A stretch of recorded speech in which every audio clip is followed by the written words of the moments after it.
Hi guys, welcome back to my channel, and this video is going to be about skincare in your 20s.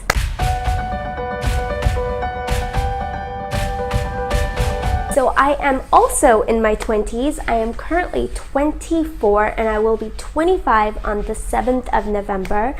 And this is the skincare regimen that I follow. So in your 20s, the main aim of your skincare is to prevent any signs of aging and also to maintain the youthfulness of your skin.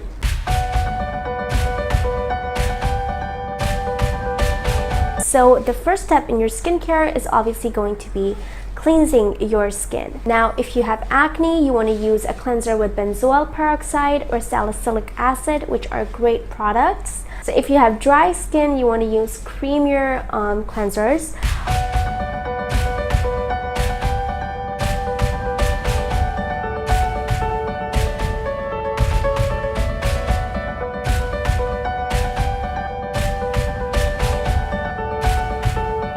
Also, your 20s is a time when you should really think about starting to use facial brushes or sonic devices. You can use Clarisonics, you can use Forios, or you can use manual hand brushes. I actually love the Shiseido hand brush. It's a typical brush. There is no electricity or battery attached to it, so you have to manually use it with your hands, but it's great for sensitive skin.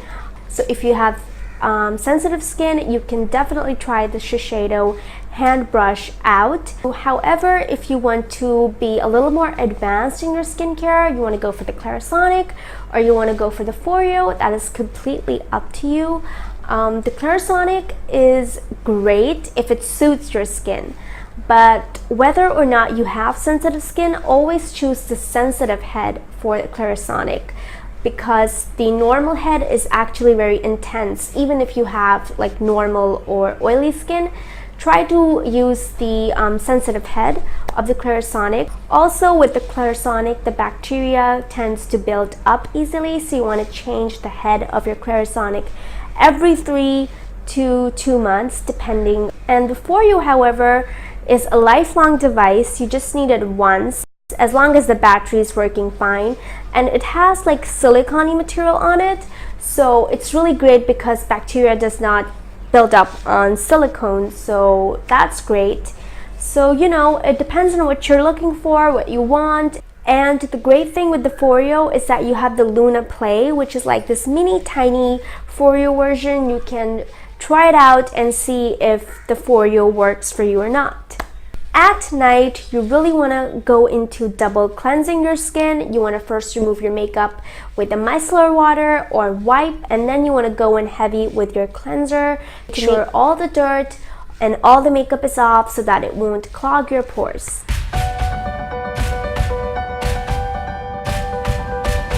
Next step is completely optional. If you want, you can use a toner. If you want, you can skip on the toner. That is completely up to you.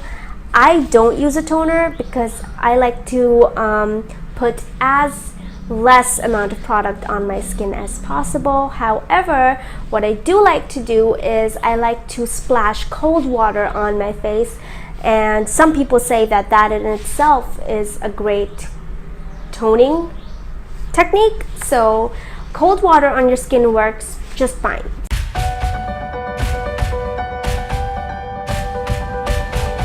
Next, what you want to do is you want to use a moisturizer.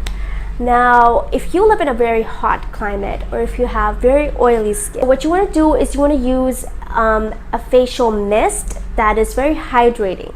So I like to use rose water. If you live in Asia, it is so easily available. You can just completely find it anywhere. Mario Badescu has a really great rose water facial spray that smells amazing and it hydrates your skin. So what I like to do instead of using moisturizer is I like to apply a very lightweight serum, and then I follow that up with a light layer of a hydrating mist, and that works amazing for me.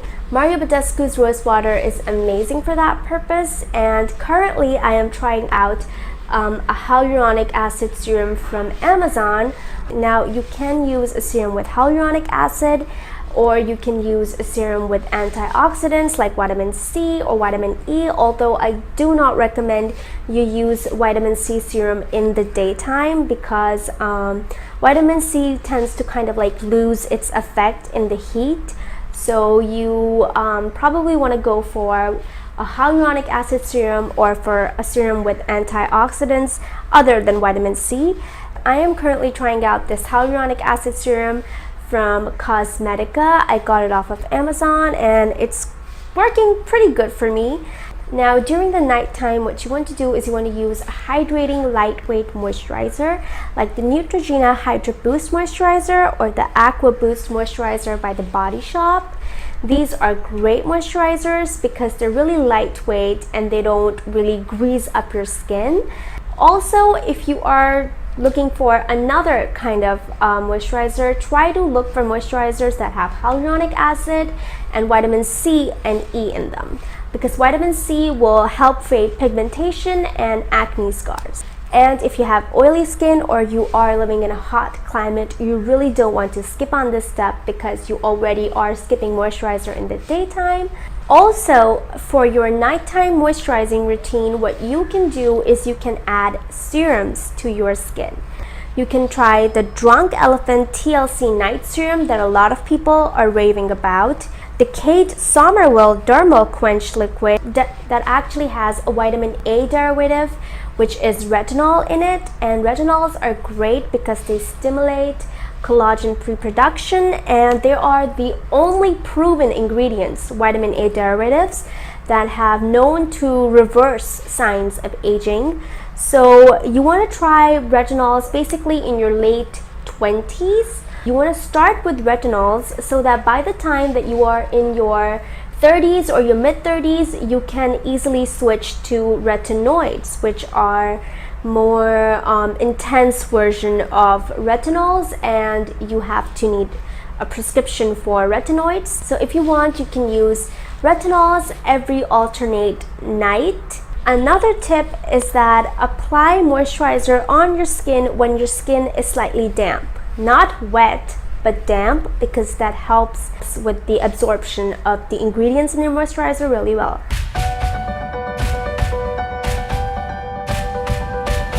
Obviously, the next thing you want to go for is sunscreen.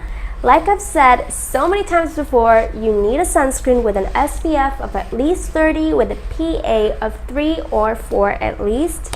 Also, avoid being in direct sunlight unnecessarily because the amount of sun damage that you're exposed to in these ages is what will show in the ages to come, if that makes sense.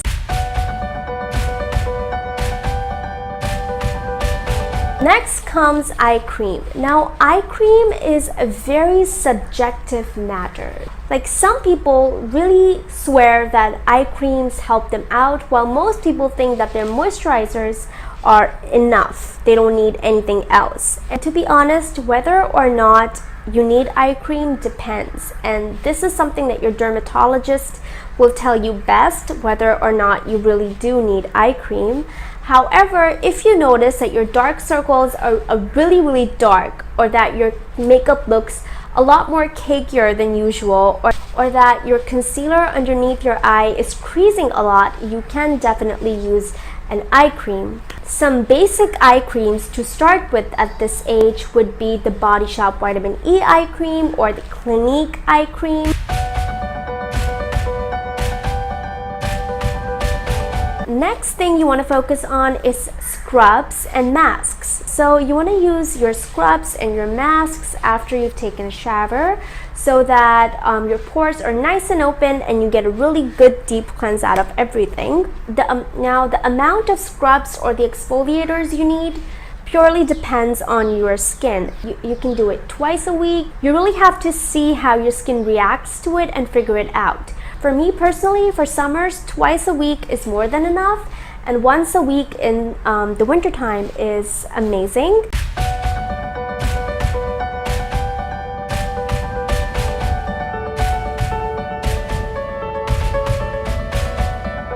Moving on to masks, you want to look for masks that are hydrating and that offer deep exfoliation.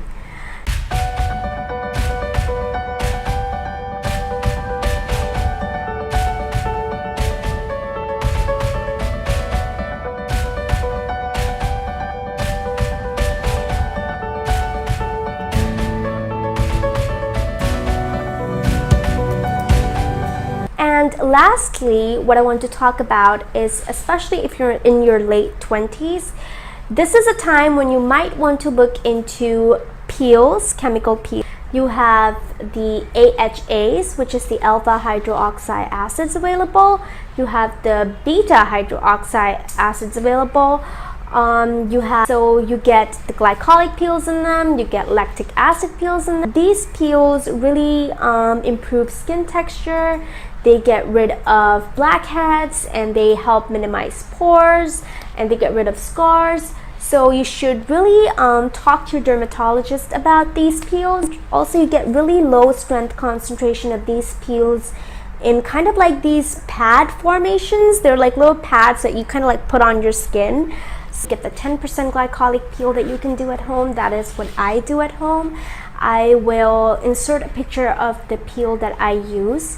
And so far this peel has been working great for me, but I recommend that you start out at a dermatologist's office, or at least if you do want to try out doing the peel at your own, make sure that you have researched everything and you are getting the proper products. I am intending to do a video on how I use the glycolic peel at home, and definitely and if you are interested, definitely keep an eye out for that because I will be doing that video soon. Also, you might want to look into lasers that help reduce the appearance of scars. Okay, so that is it for this video. I hope you guys liked it. I hope you guys enjoyed it. I hope that these tips help you out with your skin issues, and that following these tips and tricks and this routine, you get the best skin of your life. Thank you so much for watching. I will see you in my next